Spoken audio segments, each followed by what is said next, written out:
But even when the skills transfer over naturally, that doesn't mean the transition itself is always easy.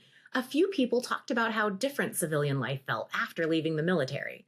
Not just the work itself, but the structure, the pace, and even the sense of community that comes with being part of a military unit. And for some veterans, adjusting to that change can take time. One military exercise that has helped me in my civilian career is travel. Again, the military is very big on moving here and moving there, and moving as an individual or sometimes moving as big units.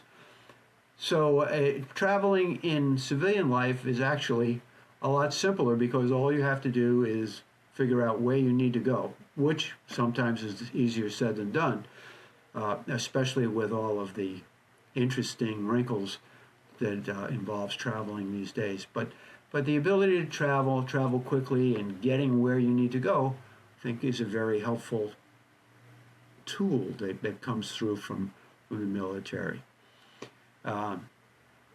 When you transition from military service into fleet or a civilian role, this is a good one. The biggest adjustment was learning that civilian fleet operations can sometimes have less structure than the military.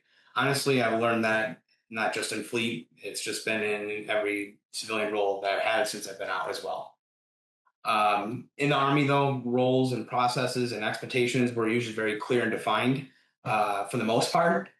In civilian fleet, I had to adapt to different leadership styles, communication methods, and operational priorities. That experience taught me to bring the structure and discipline I learned in the military while also staying flexible and open to new ways of doing things.